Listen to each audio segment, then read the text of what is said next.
Hello बच्चों, let's education which of the following statement are correct for glucose. तो इनमें से कौन सी स्टेटमेंट जो है वो ग्लूकोज के लिए करेक्ट है। तो हमारा सबसे पहले स्टेटमेंट है, it gives positive test with Schiff's reagent. तो ग्लूकोज जो हमारा होता है वो क्या, शिप्स की अगर हम बात करें तो ग्लूकोज कौन सी रिएक्शन नहीं देता है। तो ग्लूकोज का जो शिप्स रिएजेंट है उसके साथ रिएजेंट नहीं देता है। और दूसरा जो हमारे पास 2,4 डीएनपी टेस्ट होता है उसके साथ भी रिएक्शन नहीं देता है। ठीक है। और दूसरा जो होता है हमारा NaHSO3 के साथ, यहाँ पे भी नहीं देता है। हमने देखा कि टॉलेंस एजेंट के साथ देता है, फेलिंग सॉल्यूशन के साथ देता है, क्योंकि वहाँ पे हमारे पास एल्डिहाइड प्रेजेंट था, इसलिए हमें वहाँ पे दे रहा था। तो हमने ये कैलकुलेट किया है कि हमारे जो ग्लूकोज जो है वो हमारा ओपन ओपन स्ट्रक्चर में भी सिर्फ प्रेजेंट नहीं होता, वो साइक्लिक फॉर्म में भी प्रेजेंट होता है।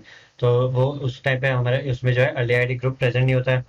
तो एल्डिहाइड ग्रुप ही प्रेजेंट नहीं होगा इसमें। तो हमारे पास two four and DNP types वगैरह ये सब देगा ही नहीं। तो हमारा जो ऑप्शन नंबर ए जो है वो इनकरेक्ट स्टेटमेंट होगी। हमारा जो यहाँ पे सोडियम बायोसल्फाइड और अमोनिया के साथ ये नहीं देता है, क्योंकि ये जो साइक्लिक फॉर्म में होता है। फिर हमारे पास दे रखा है penta acetate derivative of glucose does not react with hydroxyl Amin.